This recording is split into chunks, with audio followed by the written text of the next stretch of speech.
Hello my friends, welcome back to my channel. Today we're gonna do our weekly wrap-up. Normally seen Friday reads, didn't get around to making it on Friday, but I figured I'd still share, even though it's now Saturday, and talk about what I've finished in roughly the past week, what I'm currently working on now, and yeah, I'd share all of that with you. So the first thing I'm going to talk about is an audiobook that I had finished, and that audiobook is Assassin's Quest. That is book 3 in the Farseer trilogy by Robin Hobb. So now in the last 2 years, I've done the entire Farseer trilogy and the entire Liveship Traders trilogy, which are the first 2 trilogies in the Realm of the Elderlings by Robin Hobb. When I was younger, I had read the Farseer trilogy, not knowing there were anything that extended beyond that, you know, her next series would be interconnected. And absolutely loved them. And that still holds true today. I really enjoyed revisiting the Farseer trilogy. Fitz and his companions tells a really interesting story. It's going to be dark at times. It's going to hurt your heart at times through what they go through.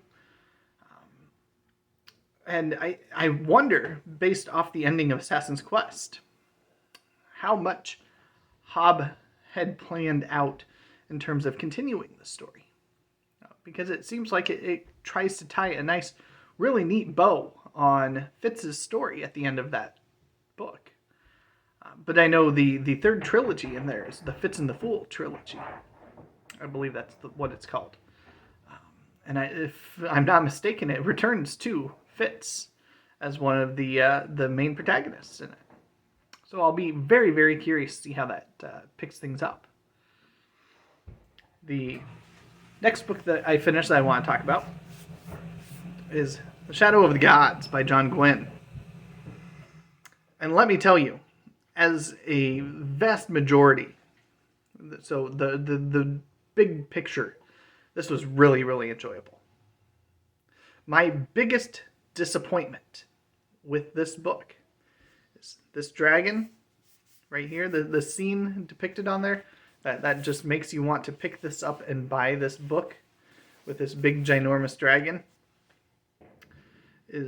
feels very anticlimactic when it finally occurs in the last 15 pages, roughly. It was... If you're going in expecting a big dragon duel, you're going to be disappointed. But beyond that, this was extremely well done. I know the second book just recently came out, and people are reading and raving about it, and eventually I'll get to it too. But it's not high on my priority list. I try to avoid buying the newest books, but we'll see. I talked about this briefly earlier in the week. Saga, Volume 1. This is by Brian K. Vaughan. I suspect no relation to the wonderful Michael K. Vaughan. Although I could be led to believe that he was, you know, the less talented younger sibling of Michael's or something like that.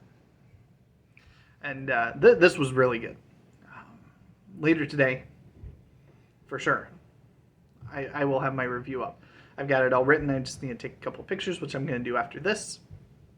So once this video is done uploading, or maybe before I upload the video, I'll get that review up. It'll be linked down below so you can read my thoughts on Volume 1 of this. In a nutshell, I'm going to be picking up and reading Volume 2 very soon. And then the last book that I have finished is this. This is After Avalon. This is a collection of short stories curated by Nicole Pettit. This has in there one of my stories, the Saga of Freydis Beastbane, which was really fun to revisit that.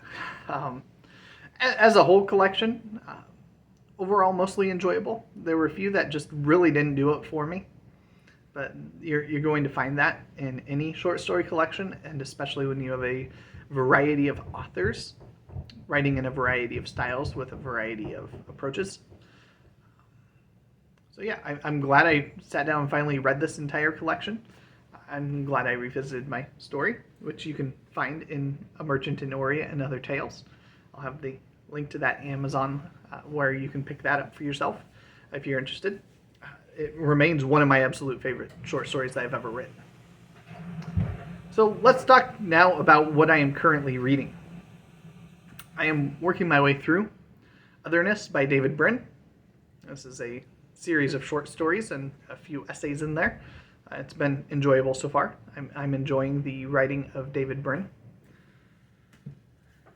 I am reading I have an arc here, Daughter of Redwinter by Ed McDonald. Tor sent me this, and I'm really enjoying this. I'm about 100 pages in, just shy of that. This is what I plan to probably be reading this evening. Really, really interesting.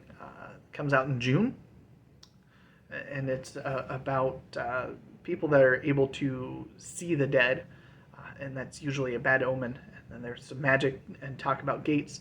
I have a feeling a lot of that's going to start getting explained here now. As you can see, our protagonist is a young gal who has white hair. At the start of the book, she did not have white hair, but something happened that turned her hair white. I've already seen that happen. Really interesting so far. I'm very much enjoying it, and I'd be reading it more if it wasn't for the next two books I'm going to talk about. First of which is this, The Fall of Hyperion by Dan Simmons. Yesterday, I was about 40 pages in. Today, I am on page 101. This is wonderful. My biggest delight when opening this up. So one of my biggest complaints with Hyperion was that the chapters were extremely long because each chapter was basically a person's tale. And then there'd be a brief interlude between. And so you would have a portion that could be anywhere from 30 to 90 pages long. And so there's no natural breaks in there. You have nothing to do breaks. You can see here, I'm page 101, chapter 14. They have real chapters in here. I'm so excited about that. Some of the chapters follow our pilgrims from the previous book.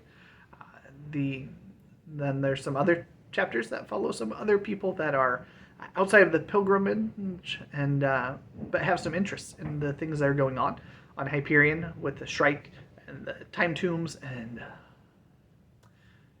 the uprest and the panic going on because of these Time Tombs opening up and everything else.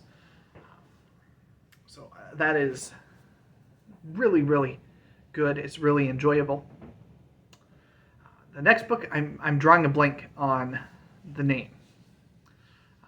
It's something along the lines of In the Shadow of Lightning or something like that. This is an eARC that I have, much like the Daughter of Redwinter. I had received an email to auto-approve me if I wanted it to read this arc. And I hadn't touched my NetGalley since mid-last year. So I was surprised, and then I read the description of it, and I said, okay, this does sound interesting. I don't read ebooks very often. It's done on my phone exclusively, and that's why I can't look right now because I'm using my phone to film. But it is by the author of the Powder Mage trilogy, or quartet, or however many books. I know Ellen from the Library of Alexandria really likes the Powder Mage series. So I recognize the author's name. I think it's Brian McClellan. I'll have the title and the author's name down below so you can find it. I believe this one comes out in June as well. And the first thing that stood out to me was the magic system in this. In a way that I have not run across a magic system this exciting to read about since Mistborn and the allomancy in there.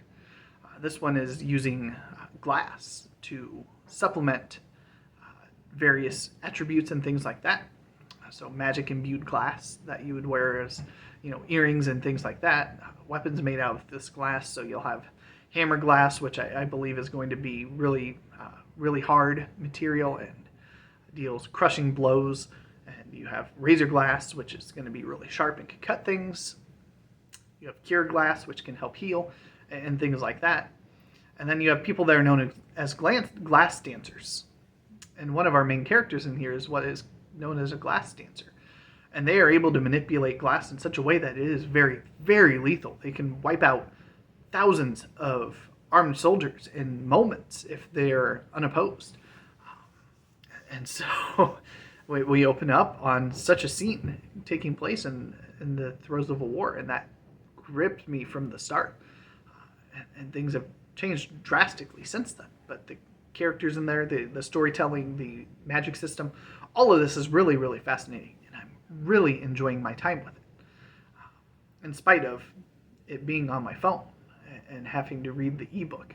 I wish I had the physical book. I'd much prefer the physical ARC over a digital one. But it has restored a little bit of my faith in some of the eARCs on NetGalley. I'm not going to go nuts like I previously had when I first looked at it and submitted like 50 requests and had about 28 of them come through as approved to try and read in like a month. But you know, if I can have one or two in the queue lined up to slowly work my way through, then I'm happy with that. And so I'm enjoying that process. And so I'll be making videos to review both of the ARC reviews as I get through them. And then I'll be doing written reviews of them as well.